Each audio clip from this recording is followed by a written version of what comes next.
दोस्तों, अंतरिक्ष यात्रा सुनने में जितनी आकर्षक लगती है, असलियत उससे कहीं ज्यादा चौंकाने वाली होती है। आपने अक्सर फिल्मों या कार्टून में देखा होगा कि अंतरिक्ष यात्री स्पेस सूट पहनकर तैरते हुए नजर आते हैं, लेकिन क्या आपने कभी सोचा है कि वे वहां रोजमर्रा की जरूरतों को कैसे पूरा करते होंगे? हाँ, मैं बात कर रहा हूँ खाने पीने और सोने की नहीं, बल्कि उस चीज की जिसे हम अक्सर नजरअंदाज कर देते हैं, टॉयलेट। जी हाँ, अंतरिक्ष में टॉयलेट जाना इतना आसान नहीं, और इसी वजह से कभी-कभी अंतरिक्ष यात्रियों को कॉन्डोम जैसी दिखने वाली डिवाइस पहननी पड़ती थी। सुनने में अजीब है, लेकिन ये 100% सच है। दरअसल जब इंसान ने पहली बार अंतरिक्ष की दहलीज पार की, तब नासा के वैज्ञानिकों को सबसे बड़ी दिक्कत पेशाब और पॉटी को मैनेज करने की आई, क्योंकि वहां गुरुत्वाकर्षण नहीं होता और अगर कोई पेशाब करेगा तो वो हवा में तैरते तैरते किसी के चेहरे तक जा सकती है। कल्पना कीजिए कि आप एक बंद स्पेसशिप में हैं और हवा में छोटे छोटे मूत्र के बुलबुले तैर रहे हैं। कितना डरावना और घिनौना दृश्य होगा। शुरुआत में अंतरिक्ष यात्रियों को डायपर पहनाए गए, बिल्कुल वैसे ही जैसे छोटे बच्चों को पहनाए जाते हैं, लेकिन लंबे समय तक डायपर पहनना बहुत असुविधाजनक था और कई बार 8-8 घंटे तक मिशन के दौरान बैठना पड़ता था, जिससे हालात और बिगड़ते। तब नासा ने खोजा एक नया तरीका, एक खास पाउच जो देखने में कॉन्डोम जैसा लगता था और जिसे पुरुष अंतरिक्ष यात्री अपने प्राइवेट पार्ट पर लगाते थे। इसमें एक ट्यूब जुड़ी होती थी जो पेशाब को सीधे एक टैंक में जमा करती थी। ये आइडिया सुनने में शानदार लगता था, लेकिन असल में इसके कई नुकसान भी थे। सबसे बड़ी समस्या थी साइज की। हर इंसान का शरीर अलग होता है और ये पाउच हर किसी को फिट नहीं आता। कई बार ये ढंग से सील नहीं हो पाता और पेशाब बाहर निकलकर इधर उधर तैरने लगता, जो न केवल गंदा बल्कि सेहत और मशीनों के लिए भी बेहद खतरनाक था।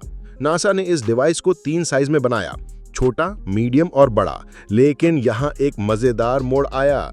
जब अंतरिक्ष यात्रियों को साइज चुनना था तो अधिकतर ने बड़ा चुना। वजह क्या थी? जी हाँ, पुरुष अहंकार। कोई भी छोटा या मीडियम साइज लेकर अपनी मर्दानगी पर सवाल नहीं उठाना चाहता था। इस मानसिकता से निपटने के लिए नासा को चालाकी करनी पड़ी और उन्होंने नाम बदल दिए। छोटा बना लार्ज, मीडियम बना एक्स्ट्रा लार्ज और बड़ा बन गया हीरो। अब सोचिए, जब किसी से पूछा जाता कि उसने कौन सा साइज चुना तो ज्यादातर लोग हीरो ही बोलते थे।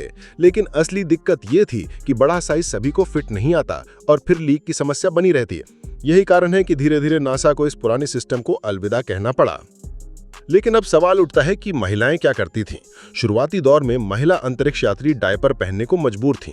ये उनके लिए और भी ज्यादा असुविधाजनक था और नासा की इस असमानता पर खूब आलोचना हुई।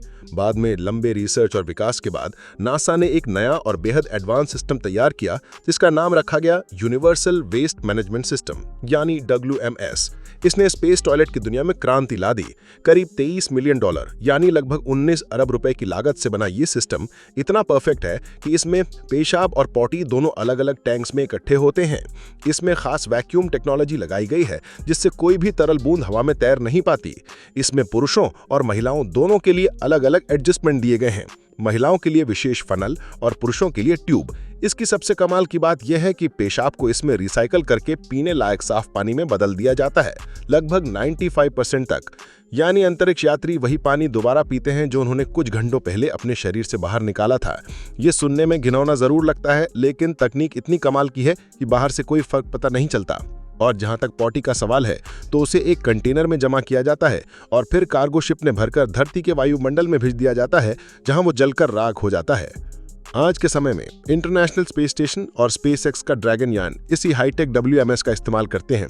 इसीलिए हमारे भारत के गौरव शुभांशु शुक्ला था, जिन्होंने एक्सियम 4 मिशन में 14 दिन अंतरिक्ष में बिताने का कारनामा किया है। उन्हें किसी पुराने जमाने की कॉन्डोम जैसी डिवाइस या डायपर की जरूरत नहीं पड़ी। वो एकदम मॉडर्न सिस्टम का उपयोग कर रहे हैं। लेकिन अंतरिक्ष में रहना सिर्फ टॉयलेट तक सीमित नहीं है। वहाँ हर चीज एक चुनौती है। खाना पैकेट्स में आता है, जिसे खोलते ही वो तैरने लगता है। पानी गिलास में नहीं बल्कि पाउच में मिलता है, क्योंकि अगर आप उसे गिलास में भरेंगे तो वो बूंदों की शक्ल में उड़ जाएगा। सोना भी आसान नहीं, क्योंकि बिना गुरुत्वाकर्षण के आप बिस्तर पर लेट नहीं सकते। इसीलिए अंतरिक्ष यात्री दीवार से बंधे हुए स्लीपिंग बैग में सोते हैं। नहाने की सुविधा भी धरती जैसी नहीं होती, वहां पानी बह नहीं सकता, इसलिए उन्हें स्पंज और खास तौलियों से शरीर साफ करना पड़ता है।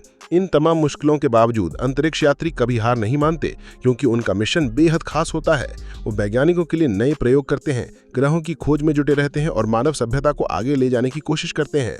शुभांशु शुक्ला भी ISS पर कई साइंटिफिक प्रयोग कर रहे हैं, जिनसे आने वाले समय में अंतरिक्ष यात्रा और भी आसान हो जाएगी।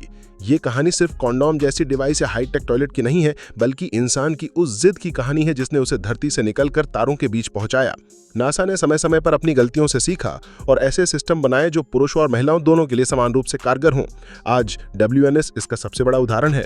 यह हमें यह भी सिखाता है कि कोई भी चुनौती कितनी भी छोटी या बड़ी क्यों ना हो, अगर इंसान ठान ले तो उसका हल जरूर निकाल सकता है। और यही वजह है कि जब हम भारत के सबूत शुभांशु शुक्ला को अंतरिक्ष में तैरते देखते हैं तो गर्व से हमारा सीना चौड़ा हो जाता है। वो पहले भारतीय हैं जिन्होंने ISS पर कदम रखा, और ये सिर्फ उनकी ही नहीं बल्कि पूरे भारत की जीत है। भारत ने पहले ही चंद्रयान और मंगलयान जैसे मिशनों से दुनिया को चौंका दिया था, और अब हमारे अंतरिक्ष यात्री भी अंतर्राष्ट्रीय स्तर पर अपनी धाक जमा रहे हैं। शुभांशु का ये मिशन आने वाली पीढ़ी के युवाओं को ये संदेश देता है कि अगर आप में जुनून और मेहनत करने का जज्बा है तो आसमान भी आपकी मंजिल बन सकता है। तो दोस्तों, अगली बार जब आप सितारों की ओर देखें तो याद रखिए कि वहां तक पहुंचने के पीछे सिर्फ विज्ञान नहीं, बल्कि हजारों छोटी छोटी चुनौतियों से लड़ने की इंसानी हिम्मत भी है, और उन्हीं में से एक चुनौती थी अंतरिक्ष का टॉयलेट। तो दोस्तों, आपको इसके बारे में जानकर कैसा लगा हमें कमेंट में लिखकर जरूर बताएं। वीडियो को लाइक करें और चैनल को सब्सक्राइब करना न भूलें। अगली बार फिर मिलेंगे एक और एडवेंचर के साथ।